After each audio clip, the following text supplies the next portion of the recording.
Okay, सो मैं पहला ये पूछूंगा कि अभी अभी फिलहाल में मिलियंस ऑफ लोग हैं, ग्रेजुएट्स हैं, लेकिन वो लोग वो लोग इस काबिल नहीं हो कि वो काम कर पाए। बात समझ रहे? वो इस जी। वो काम कर पाए being graduate, lack of the soft complete overall IQ. तो क्या लगता है आपको, जब शुरुआत से लेके आपने अब तक, जब से आपने काम करना स्टार्ट किया, कब से काम करना स्टार्ट किया और अब तक, क्या लगता है आपको काम करने वालों का आईक्यू किस तरह से बढ़ते रहता है stage by stage till now, जो आपका क्वेश्चन है वहां तक, और उन लोगों का आईक्यू जो काम तो नहीं करते हैं लेकिन पढ़ते रहते हैं, और पढ़ते भी ऐसी जगह से रहते हैं जिस जो पढ़ाई रियल से, रियलिटी से, जो रियल जो रिक्वायरमेंट है उससे बहुत कोसों दूर है। आपको काम करते हुए रहना और अब तक यहाँ पे आना, उसमें आपके आईक्यू का इंक्रीमेंट का क्या मतलब, कितना इंक्रीमेंट हुआ है आईक्यू, वो मैं आपको अभी फिलहाल में जो आप काम कर रहे हैं? मैं इस बात को एक एग्जांपल देके समझाऊं। ये क्योंकि ये शुरुआती होती है एजुकेशन सिस्टम से। हमारे एजुकेशन सिस्टम का हिसाब कुछ ऐसा है जैसे कि मिस्र के पिरामिड। आप देखिए वहां पे छोटे पिरामिड, बड़े पिरामिड बहुत सारे हैं। तो हमारा जो एजुकेशन सिस्टम है वो काम ही ऐसे ही करता है। हमें छोटे से पढ़ाया जाता है, हमें एक छोटा सा पिरामिड दिखाया जाता है कि इसे तुम्हें फांदना है। अगर तुम ये फांद लिए तो तुम इस काबिल बन जाओगे कि इससे बड़ा वाला फांद लोगे, इसको जंप कर लोगे। तो एक एक एक होता है, फिर दूसरा होता है, फिर तीसरा होता है। हम इसको ऐसे समझें, हाई स्कूल का होता है एक पिरामिड, उसको फांदने के बाद हमको इंटर में डाला जाता है, फिर उसमें डालने के बाद हमको यूनिवर्सिटी लेवल पे लेके जाया जाता है। लेकिन हमको ये सारे पढ़ने के साथ हमको लाइफ स्टाइल या फिर लाइफ को कैसे जीना है, हम ऐसा क्या करें कि लाइफ को एक्सपीरियंस करेंगे, ऐसा पढ़ा ही नहीं जाता है। और जैसे ही हम यूनिवर्सिटी फाइनल करते हैं, हमारे हाथ में एक डिग्री थमा दिया जाता है, ये कागज है, आप लेके जाओ, आप काबिल हो गए हो। लेकिन जैसे ही हम डिग्री लेके खड़े होते हैं, हमारे सामने इतना बड़ा पिरामिड होता है, हम पूरी जिंदगी सोच के उसको पार नहीं कर सकते। एब्सोल्यूट राइट, या तो जैसे ही हम इसको फेस करने के लिए आते हैं सामने, तो हम पीछे मुड़ के देखते हैं कि इसको फेस करने के लिए हमें कभी बताया ही नहीं गया। हम इसको अब जंप करें तो करें कैसे? और यही वजह है कि बच्चे इसको डिग्री हाथ में लेते हैं, एक हाथ में, और एक हाथ से चढ़ाई करते हैं, समझ में नहीं आता अब हम करें क्या। और कुछ इतने मतलब हाईली मतलब डिप्रेशन में चले जाते हैं कि इसकी वजह से वो सुसाइड कर लेते हैं। मैं तो चढ़ ही नहीं सकता, मेरे बस की बात नहीं है, मैं छोड़ देता हूँ। तो मैं कहना ये चाहता हूँ कि जिस एजुकेशन सिस्टम से हम पढ़ करके आए हैं और जो डिग्री हम ले करके आए हैं, अगर हम उसके साथ ही अपनी जो हमारी स्ट्रीम है उस लेवल का स्किल नहीं लेके आए, तो हमारी वो डिग्री वहां पे बेकार है। अब यहाँ पे इस बात को ऐसे भी समझ सकते हैं, डिग्री और स्किल दोनों चीजें ऐसी हैं जैसे कि हमारे पास तलवार तो है, चलाना नहीं आता है। डिग्री तो है, लेकिन वो किस लेवल की है और हम उसको लेके किस एरिया में जाएंगे, कैसे हम उसको सक्सेस बनाएंगे, ये हमें पता नहीं है। दूसरा ये है कि आपने जो है डिग्री तो नहीं लिया है, लेकिन स्किल है। आप पिरामिड तक आ गए हैं, चढ़ करके इतना एक्सपीरियंस कर लिए हैं कि आप पिरामिड को बिना डिग्री के भी पार कर सकते हैं। अब क्या है कि एक हाथ में किसी के पास डिग्री है, दूसरे हाथ से पिरामिड चढ़ रहा है जो लाइफ की पिरामिड है पार करने के लिए। तो उसका एक फोकस डिग्री की तरफ चला जाता है, एक फोकस चढ़ने पे चला जाता है। अब डिग्री ये बताती है कि आपको किस एंगल से चढ़ना है। अगर वो डॉक्टरी किया है, डॉक्टर मीडियम से पढ़ाई किया है, मेडिकल साइंस का है, तो उसको इंजीनियरिंग से कोई मतलब ही नहीं, बाइकाट करो। बिजनेस लाइन का कोई काम है उसके सामने आ रहा है, बाइकाट करो, उसी में जाएगा तो जाएगा। ठीक है, ऐसे इंजीनियरिंग वाला है, उसके हाथ में जो डिग्री है वो इंजीनियरिंग की है, तो किसी और में वो जा ही नहीं सकता, सोच ही नहीं सकता, जाने की बात ही छोड़िए। लेकिन एक जो आया है धक्के खा करके, ठोकर खा करके, पिरामिड जैसे तैसे पार करके आया है, सामने इतना बड़ा पिरामिड है, उसके हाथ दोनों खाली है, कोई डिग्री नहीं उसके हाथ में। अब ये दोनों हाथ से चढ़ रहा है। अब होता क्या है कि वो उसके स्किल के ऊपर डिपेंड करता है, इंटरेस्ट के ऊपर डिपेंड करता है, जो हॉबी है, जो पैशन है, उसके ऊपर डिपेंड करता है कि वो किस में जाएगा। हो सकता है कि चढ़ने के दौरान उसको समझ में आता है कि मैं जो चढ़ रहा हूं, मैं अच्छा सिंगर बन सकता हूं, और वहां से ट्रैक पकड़ लेता है, वो सिंगिंग में चला जाता है। और जब वो सिंगिंग करता है तो उससे बेहतर कोई और सिंगर ही नहीं है। पीछे मुड़ करके देखता है, बहुत सारे सिंगर हैं जो उसकी तारीफ कर रहे हैं, बेटा तुम तो जैसे तैसे यहाँ आए हो, तुम तो मुझसे भी बेहतर हो। ठीक है, ऐसे एग्जाम्पल आप ले लीजिए स्पोर्ट्समैन का। और ये अक्सर जो बच्चे इस तरह से निकलते हैं, या तो ये गांव के होते हैं या मिडिल क्लास के होते हैं, ये बिल्कुल अमीर घर के नहीं बच्चे होते हैं। क्योंकि अमीर घर के बच्चे जो होते हैं, या तो वो बहुत ही आगे चले जाएंगे जो उनको माहौल मिल रहा है, या तो सबसे बेकार हो जाएंगे। क्योंकि यहाँ पे मनी मैटर करता है, सपोर्ट करता है मनी। अगर उस मनी को लेकर के जो उनको अपनी एंसेस्टर से मिल रहा है, उसको लेकर के दिमाग का अपने इस्तेमाल करते हैं जो उनके पास है, या तो कामयाब हो जाएंगे या फिर बेकार हो जाएंगे, बर्बाद हो जाएंगे। मेरे पास इतने पैसे हैं, इधर उड़ाओ उधर उड़ाओ, क्या करेंगे रख करके, खत्म हो जाते हैं। तो ये मैटर करता है। अब क्या है कि एजुकेशन सिस्टम जो हम डिग्री लेकर के आए थे, अगर हम उस डिग्री के साथ ही स्किल्स दे दें, जिस डिग्री को पढ़ाई कर रहे हैं उसी का स्किल भी लेके साथ में चले, तो जब वो सामने आएंगे पिरामिड को पार करने के लिए, तो बोलेंगे हमारे पास तो दोनों चीजें हैं, डिग्री भी है और पिरामिड भी है, डिग्री भी और स्किल भी है। तो फिर वहां पे वो काबिल हैं, निकलते हैं। अब ऐसा होता है अमेरिका में, यूरोप में। अमेरिका में अक्सर बच्चे क्या है, जैसे जैसे जवानी की दहलीज पर कदम रखते हैं, वो अपने आप को पाते हैं कि हम अब खुद के जिम्मेदार हैं। और वो इसलिए नहीं पाते हैं कि उनको ऐसा बनाया गया है, क्योंकि वो पहले से वो चलता आ रहा है, उनके खून में है ये। उनके माँ बाप को भी इस एक वक्त पे जाकर के उनकी जिम्मेदारी दी गई कि तुम पढ़ रहे हो, पढ़ने के साथ साथ तुम्हारा ये जिम्मेदारी है, तुम्हारा खर्चा मैनेज करना है, कैसे क्या करोगे तुम्हारी खुद की जिम्मेदारी है। और तुम इस बात से आजाद हो कि तुम्हें बनना क्या है। हमारे हमारे यहाँ आजादी नहीं दी जाती है बनना क्या है। पापा बताएंगे बच्चे को क्या बनना है, बड़े पापा बताएंगे कि छोटे वाले भाई के लड़के को क्या बनना है, मम्मी बताएंगी, दादी बताएंगी, दादा बताएंगे। ये इससे आजाद होते हैं, वो खुल के जीते हैं अपनी लाइफ। और दूसरी बात, उनका जो दिमाग, हाँ पीछे वालों ने भी ऐसे किया ना, जी, पीछे वालों ने बताया ना, तो वही बिल्कुल वाले लेके चलने लगे नीचे वालों को देने के जी लिए। जी। तो वहां पे क्या है, जो अमेरिका में पल रहे हैं बढ़ रहे हैं, उनके दिमाग में नौकरी को लेके बाधा नहीं किया है। अगर तुम आईएएस बन जाओ तो तुम्हारे लिए बहुत बेहतरीन लाइफ होगी, कलेक्टर बन जाओ, जज बन जाओ, डॉक्टर बन जाओ, इस पे बाधा नहीं किया है। ये उनकी अपनी खुद की इंटरेस्ट है, चाहत है, किसी न किसी वजह से लेकर के। अगर वो करते हैं तो ठीक है, नहीं तो उनका जो दिमाग इस्टेब्लिश किया गया है वो बिजनेस को लेकर किया गया है। कि बेटा तुम्हारी पहचान जो है, इस बात से नहीं कि तुम बहुत बड़े ऑफिसर बन जाओगे, इंजीनियर डॉक्टर बन जाओगे, इस बात से है कि तुम बिजनेसमैन कितने बेहतर बनते हो, सफल कितने बेहतर बनते हो तुम बिजनेस को लेकर के। और दूसरी बात है यूरोप में, अमेरिका में, इन लोगों को लेकर के कि तुम्हें छोटी मोटी सर्टिफिकेट से कोई मतलब नहीं है। तुम्हें बीए का सर्टिफिकेट दे दिया गया है, तुम्हें इंजीनियरिंग का डॉक्टर का सर्टिफिकेट दे दिया गया है। तुम जिस काम में लगे हो, चाहे सर्टिफिकेट है भी नहीं है, तुम उसमें नोबेल प्राइज लेके आओ। जीउस के देखिए, जितने साइंटिस्ट हैं या फिर उस लेवल के हैं, ये गए हुए हैं, पढ़े लिख करके बहुत बड़े जो है महान व्यक्तित्व बने हुए हैं। फिर वो अपने किसी भी काम को लेकर के, उनका जो फोकस है नोबेल प्राइज लाने पे है। उनके उनके लिए छोटी मोटी पहचान कुछ भी नहीं है। और आज के टाइम में आप हकीकत देखिए, पूरे दुनिया में कितने होंगे, 2% 3% होंगे।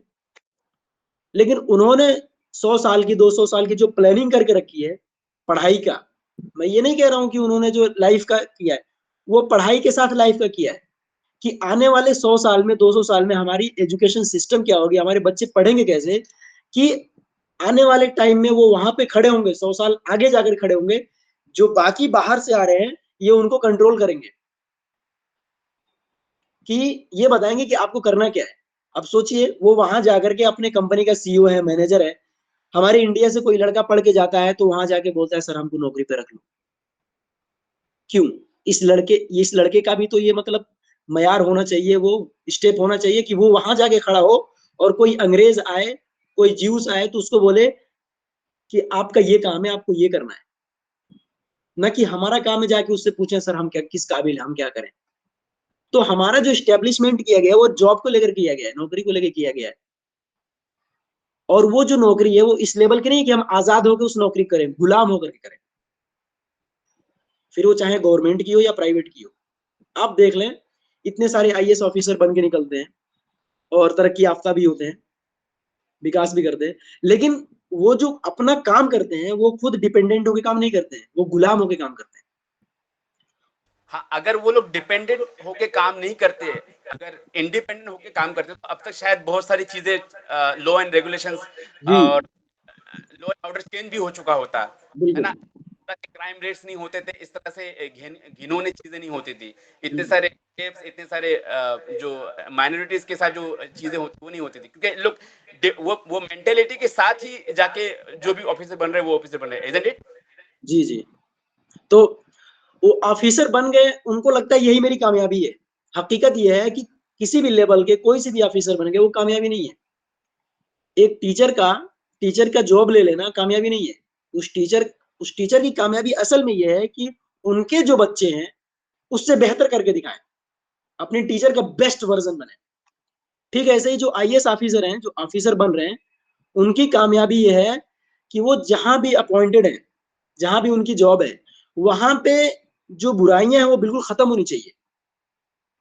हाँ, अगर वो वहां जा रहे हैं, ऊपर से प्रेशर है, वो खत्म जड़ से, करता हूँ इस बात को। ओके, वो जड़ से खत्म, अगर जी ऊपर, जी जी, ओके, जड़ से खत्म नहीं हो रहा है, तो अगर वो कहीं ऐसी जगह जा रहे हैं जहां पे वो काम नहीं कर पा रहे हैं खुल के, ऊपर से प्रेशर है लीडर का, क्योंकि हमारे लीडर इतने अच्छे नहीं है, हमारे लीडरों ने ही देश का बेड़ा कर करके रखा हुआ है, तो इनको क्या करना है, वहां पे उनके सामने खुल के आना है। जिंदगी हमारी एक ही है, अगर या तो तुम मेरे देश के लिए मार दो, या फिर मैं 60 साल जी करके मरूं, मरना तो है ही है। तो एक एज एन ऑफिसर, मैं जब देश के लिए काम कर रहा हूं, तो मैंने अपनी जिंदगी, अपना सब कुछ कुर्बान कर दिया है उसी वक्त। अब कोई लीडर हमको धमकी दे रहा है कि जैसा मैं कह रहा हूं वैसा करो, नहीं तो तुम्हें जान से मार दूंगा, तो मैं अकेले आईएएस तो नहीं हूं, और भी हैं, सबको लेकर के अंडरग्राउंड होकर के मीटिंग करते हैं। इतने इतने लीडर हैं हमारे साथ, ऐसे ऐसे पेश आ रहे हैं, इनको सबको एक्सपोज कर दो, ये कुछ नहीं कर पाएंगे, क्योंकि आपका पावर आपके हाथ में है। अब होता क्या है, मैं सबकी बुराई नहीं कर रहा हूँ, आईएएस ऑफिसर की बुराई नहीं कर रहा हूँ, हमारे जो ऑफिसर बन के आते हैं, लेकिन ये हकीकत है कि हमारे खून में जो है ना, कमी है। और वो कमी क्या है कि देश की तरक्की के लिए काम ही नहीं करते हैं। और जितने ये झंडा उठा करके कहते हैं कि हम देश के देशभक्त हैं, हकीकत में यही देश के गद्दार हैं। देश की अच्छाई के बारे में सोचते ही नहीं है, बात ही नहीं करते हैं। अब जब ऑफिसर बन जाते हैं तो 50,000 सैलरी है, 60,000 सैलरी है, 70, जितनी भी सैलरी है, वो बात की बात है। कहीं से जैसे ही डोनेशन आता है, वो डोनेशन में पड़ जाते हैं। अब पैसा ऐसा चीज है कि आदमी किसी भी धर्म का हो, किसी भी रिलीजन का हो, आस्तिक हो, नास्तिक हो, एक किसी ने मुझे बहुत खुली बात बोली थी, कहावत, खुला पैसा और नंगी लड़की किसी का भी ईमान बदल सकते हैं। और हकीकत यही होता है, जब पैसे इतने आते हैं सामने देख करके, ईमान बदल जाता है, फिर वो देश देश भूल जाते हैं, देश की तरक्की भूल जाते हैं, जो देश के नाम पे शपथ लिया हुआ है संविधान को हाथ में लेकर के, वो भूल जाते हैं, सब कुछ भूल जाते हैं पैसे के लिए। तो दो चीजें, इंटीग्रिटी, इंटीग्रिटी जो है उसको बना करके रखना है। आप खुद जिस रिलीजन से आ रहे हैं उसको रिप्रेजेंट कर रहे हैं, जिस स्टेट से आ रहे हैं उसको रिप्रेजेंट कर रहे हैं, इसको बना करके रखना है, ताकि हम जो कुछ बना के जा रहे हैं, हमारे आने वाली नस्लें वो सीखेंगी, उसको लेकर के चलेंगे। और ये तब होगा जब हम अपनी खुद की गलती मानेंगे। एज ए टीचर मैं पढ़ा रहा हूँ, मैं 100 बच्चों को पढ़ा रहा हूँ, 200 बच्चों को पढ़ा रहा हूँ, उसमें से 150 बच्चे कामयाब हो रहे हैं, अंग्रेजी बोल रहे हैं, काबिल है, 50 नहीं है। तो ये जो 50 बच्चे काबिल नहीं है, ये सिर्फ उनकी गलती नहीं है, मुझे ये मानना होगा कि कहीं ना कहीं मेरी भी इसमें कमी है कि मेरे बच्चे, ये 50 बच्चे जो है काबिल नहीं है, और मुझे उनके तरफ वापस जाना होगा, उनको उनके ऊपर मेहनत करने के लिए एक बार ट्राई करना होगा। अगर वो काबिल बन गए तो हमारे 200 बच्चे काबिल बन गए, और ये 200 बच्चे 2 लाख बच्चों के बराबर हैं। इसमें जो हम कहते हैं ना, ईमान, फेथ, विश्वास, ये इतना जबरदस्त होना चाहिए कि चाहे हमारे पास सोने का पहाड़ी क्यों ना हो, हमको नहीं बदलना है तो नहीं बदलना है। फिर वो नेता हमारे देश का कितना बड़ा मुख्यमंत्री हो, प्रधानमंत्री हो, कोई भी हो, हमें दबाना चाहता है, सर हम जॉब छोड़ रहे हैं,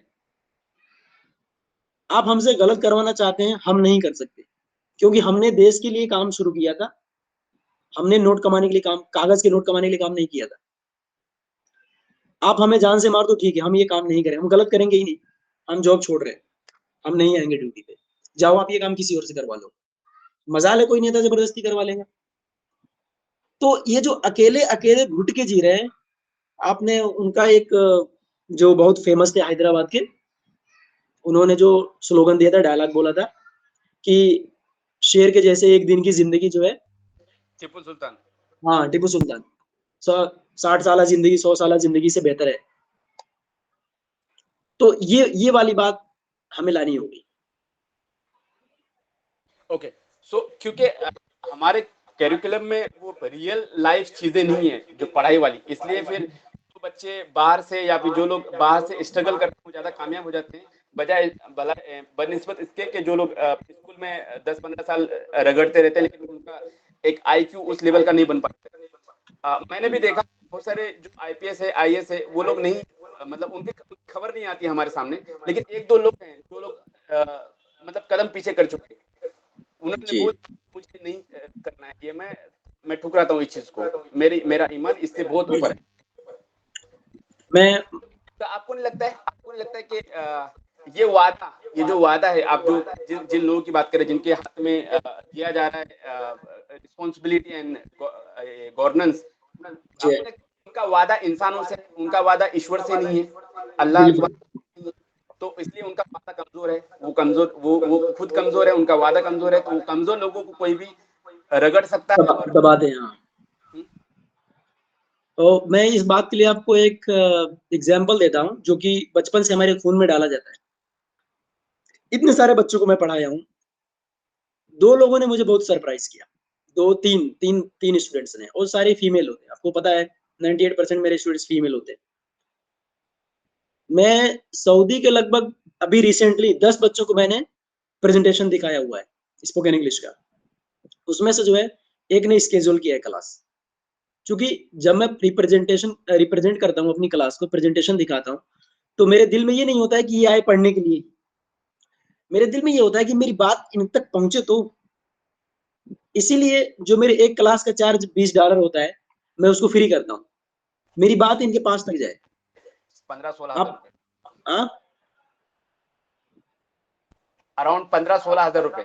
हाँ, तो मैं क्या करता हूँ, जो सेमिनार है बिल्कुल फ्री करता हूँ, वो पढ़े नहीं पढ़े उनके बात की बात है, लेकिन जो मैं बात उनके दिल में डाल रहा हूँ, वो आने वाली जो भी मतलब जो जो वक्त है आने वाले में कहीं ना कहीं वो काम आएगा, और फिर उनके दिमाग को ये ट्रैक करेगा इस बात से कि हाँ ये चीज मैंने सीखा था फला जगह से, ये इस काम की चीज है। दूसरी बात, ईरान के काफी स्टूडेंट्स को फ्री में पढ़ाया। एक स्टूडेंट्स जो अमेरिका में रह रही हैं अभी, क्या नाम है इनका, हवाल, इसने मेरा बिल्कुल दिमाग ही घुमा दिया। मतलब ऐसा ऐसा इससे पहले मुझे हुआ था लेकिन ऐसा नहीं था। इनका नाम है हवाल, ये अमेरिका में लॉस एंजलिस में रहती है। मैंने इनको सेमिनार दिखाया, ये बहुत खुश हुई, बोले ठीक है सर मैं आपसे अंग्रेजी पढ़ूंगी, और क्लास भी हमने स्केड्यूल कर दिया। हमने कहा कि जब हम पढ़ाते हैं तो हमको दिल में पता चल जाता है कि ये आदमी दिल दिमाग आदमी कैसा है, पढ़ने वाला है नहीं है। तो शुरू कर दिया क्लास, एक दो क्लास भी कर लिया, उनको भी पढ़ाया, उनको भी प्रेजेंटेशन दिखाया, उनके हस्बैंड को भी दिखाया, बहुत खुश हुई। बोलेंगे सर हम क्लास स्केड्यूल करना चाहते हैं, आप पेमेंट ले लीजिए। तो मैंने कहा कि आप जब पढ़ रही हैं तो पढ़िए, एक हफ्ते में 2 हफ्ते में, मेरा अकाउंट का थोड़ा इशू चल रहा है, मैं फिक्स कर लूंगा प्रॉब्लम जो है टैक्स वैक्स को लेकर के, तो आप कर दीजिएगा। बोली नहीं, अगर आप पेमेंट नहीं लेंगे तो हम क्लास ही नहीं करेंगे, जब तक आप पेमेंट एक्सेप्ट नहीं करेंगे तब तक हम क्लास नहीं करेंगे। तो ये पहले मुस्लिम थी, बाद में ये एथियस्ट हो गई है, नास्तिक। एक स्टूडेंट जो मेरी कोरिया की है, रिसेंटली उनको पढ़ाया, तो उनको तो मैंने ईमेल भी सेंड नहीं किया था, उन्होंने कहा कि मुझे क्लास करना है सेमिनार देखने के बाद ही, और उन्होंने क्लास जो है स्केजुअल करने के लिए कहा। मैंने कहा कि मेरा खुद से अपनी तरफ से एक मतलब पॉइंट ऑफ व्यू होता है कि सामने वाला मेरे साथ लंबे वक्त तक रहेगा क्यों। सबसे बड़ी बात होती है भरोसा, भरोसा अगर हो गया तो जिंदगी भर के लिए है। तो मैं ये करता हूँ कि एक हफ्ते तक पढ़ाता हूँ, आपको लगता है कि सेमिनार देखने के बाद भी सीख रहे हैं तो हमारे पास रहिए, पढ़िए, नहीं तो छोड़ दीजिए। हमारा कोई हक नहीं है आपके टाइम बर्बाद करने का, और आपका भी कोई हक नहीं है मेरा टाइम बर्बाद करने का। पढ़ना है तो साफ-साफ बोल दीजिए पढ़ना है, नहीं तो मना कर दीजिए। उस लड़की ने पता नहीं कहाँ से मेरा ईमेल निकाल करके कैसे-कैसे करके मेरे अकाउंट में पैसे भेज दिए। मैं बोल स्क्रीनशॉट भेज करके बोल रही है मैंने पेमेंट कर दिया है। मैं शॉक्ड हो गया था। मैंने बोला मैंने तो कोई कॉन्टैक्ट भी नहीं दिया है, यहाँ तक कि व्हाट्सएप नंबर भी नहीं दिया है, ये भेजा तो कैसे भेजा? तो मेरा जो पुराना वाला ईमेल था, जो उस मेल को वाला, उस पे जो है ट्रैक करके भेज दिया। मैंने कहा कहीं ऐसा तो नहीं गलत आदमी को भेज दिया? तो मैंने अगर भेज दिया, मेरी वजह से भेजा है, तो 1 महीना फ्री पढ़ाएँगे और क्या। फिर मैंने चेक किया तो पता चला कि मुझे ही भेजा है। चूँकि वो कोरियन बोलती हैं, मैं इंग्लिश, इंटरनेशनली तो मैं सारी क्लासेस इंग्लिश टू इंग्लिश है। मैं बहुत सरप्राइज़ था। मैं बोला कि ऐसी गलती कभी मत करना। हाँ, ये अलग बात है कि मैं आपके लिए ईमानदार हूँ, और मैं समझ रहा हूँ कि आप कितनी ईमानदार हैं। क्लास करने से पहले कोई पहले ही एडवांस में पैसे भेज दे बिना बोले, और आप खुद से ही ईमेल ढूँढ करके कैसे-कैसे, कहाँ से करके। तो इससे बड़ी ईमानदारी कुछ नहीं है, क्योंकि वो क्रिश्चियन है शायद। तीसरा एग्ज़ाम्पल है अभी फ़िलहाल, अभी क्या, इंडोनेशिया की हैं वो, और शायद उनकी शादी इंडिया में हुई है। तो उनको भी सेमिनार दिखाया, उन्होंने भी अपना फीडबैक दिया हुआ है मेरे उस पे, पोस्ट पे। तो उन्होंने क्लास शेड्यूल किया। तो ऐसे कुछ 16,600 रुपए हो रहे थे। हमने कहा कि 600 छोड़ो, 16,000 भेज देना। तो उन्होंने अपने हस्बैंड को बोला, वो बोले कि कुछ टाइम लगेगा, 2-4 दिन टाइम लगेगा, क्योंकि वो शिप पे काम करते हैं, तो नेटवर्क नहीं रहता है कभी-कभी। तो मैंने इनको बोला कि ऐसा है कि आप क्लास करते रहिए, उनको बोलिए कि वो जब भेज देंगे, अकाउंट नंबर मैं भेज दिया हूँ, कोई मसला नहीं है, कोई प्रॉब्लम नहीं है, कोई समस्या नहीं है। वो बोली नहीं, जब तक आपका पैसा नहीं आएगा तब तक हम क्लास नहीं करेंगे। आपका पैसा आ जाएगा फिर हम क्लास शुरू कर देंगे। चूँकि जिनको भी पढ़ाया हूँ इन सबको इंग्लिश आती है। ऐसा नहीं कि इनको इंग्लिश नहीं आती है।